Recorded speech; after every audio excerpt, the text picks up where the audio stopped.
Les intellectuels congolais, le malheur de la République démocratique du Congo. Les gens étudient pour devenir des problèmes supplémentaires à leur pays au lieu de devenir des solutions. Le plus grand inconscient du monde, le sans vision pour son pays, la personne qui a du mal à réfléchir quand son ventre est plein, qui pense que tout va bien dans son pays quand ses besoins personnels sont satisfaits, c'est l'intellectuel congolais.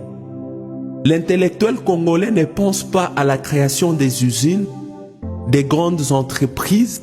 Il pense plutôt à créer un parti politique quand il a déjà de l'argent, pas pour créer des emplois, mais pour appauvrir davantage et diviser les pauvres citoyens. La République démocratique du Congo est devenue un pays où les projets commencent mais ne s'achèvent pas car aucun suivi. Un pays des improvisations. Un pays où si tu dis la vérité aux dirigeants, ils te haïssent, mais si tu les flattes, tu deviens important à leurs yeux. Un pays utile quand il s'agit seulement de gagner de l'argent. Mon pays n'a pas de système politique de gestion. Même les frontières congolaises sont gérées de manière à énerver toute personne qui a de l'intelligence. Les institutions de l'État sont comparables aux personnes aveugles. Les aveugles savent qu'ils ont besoin d'argent, mais ne savent pas de combien ils ont besoin, ni quoi en faire. Ils peuvent en avoir suffisamment, mais doivent être sales et mal habillés sans qu'ils ne sachent, pourvu qu'ils n'aient pas faim. Croyez-moi, c'est le gardien de l'aveugle qui bénéficie des avantages de l'aveugle plus que l'aveugle lui-même.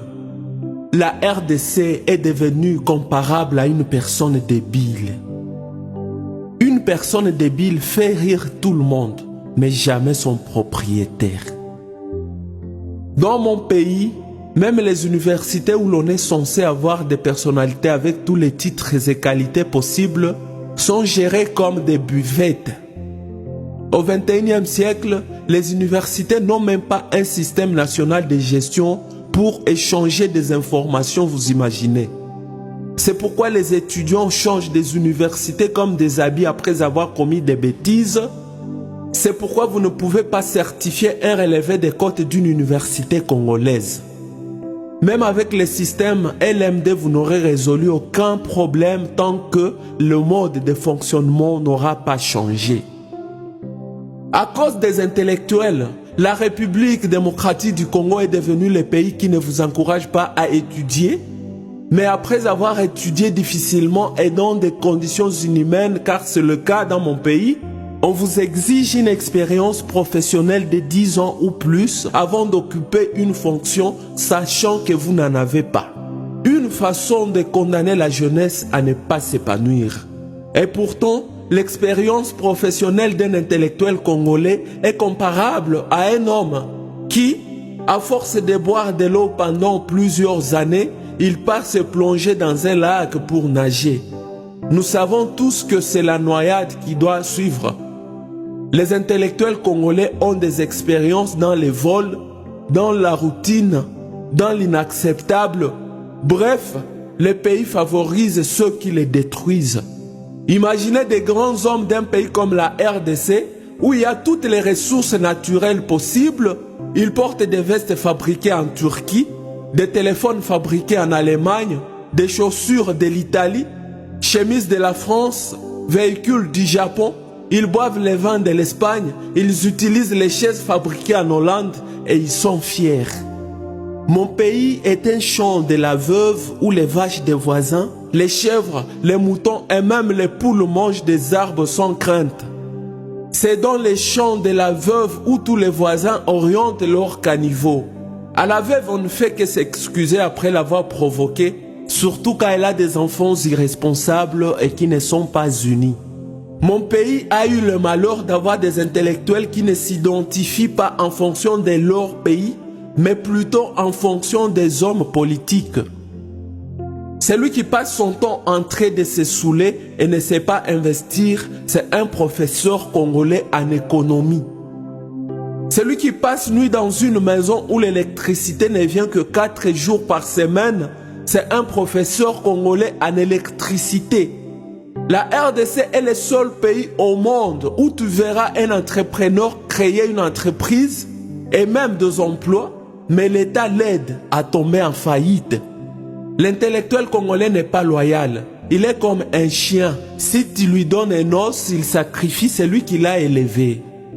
Les intellectuels congolais, dites-moi, comment vous sentez-vous quand vous affichez des programmes, des jours, des audiences, mais vous ne venez même pas au travail ces jours-là, et si vous venez, vous dites que vous n'allez pas recevoir? Comment vous vous sentez quand vous invitez des gens à venir vous saluer au travail afin qu'ils découvrent que pour vous voir, on complète une audience, même quand vous n'avez rien à parler par rapport à votre travail? Comment vous sentez-vous quand vous voyez des banques qui fonctionnent en République démocratique du Congo? Des banques où quand vous y allez, c'est pour y passer toute votre journée? Des banques où l'on ne reçoit pas des gens en fonction de l'ordre d'arrivée, mais plutôt en fonction des connaissances, d'influence ou des dons d'argent. Les intellectuels congolais pensent que bien parler la langue française est synonyme de la compétence et suffit pour occuper un poste. Conséquence, les Congolais connaissent tout et il ne sait rien. L'intellectuel congolais est têtu, insensible, orgueilleux, sadique, problématique et incompréhensif. L'intellectuel congolais ne supporte pas qu'on joue avec sa femme ou ses filles, mais c'est lui qui s'amuse bien avec les femmes et filles d'autrui.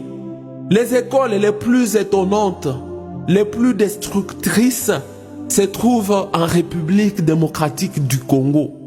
Tout ça à cause de vous, les intellectuels. Le pays qui aspire au développement dans ce monde, mais ne pense pas à la construction des routes, qui est le point de départ pour tout développement, c'est mon pays. Il est pratiquement impossible de quitter chaque province et atteindre la capitale par voie routière dans mon pays qui compte 26 provinces, mais nous continuons de rêver.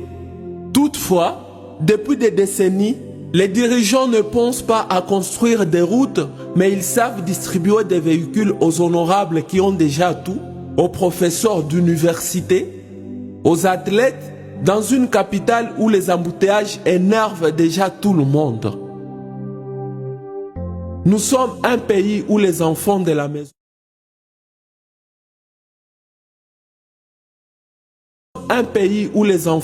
maison se font la guerre au moment où les étrangers nous prennent tout. L'intellectuel congolais, c'est la parfaite définition de la honte.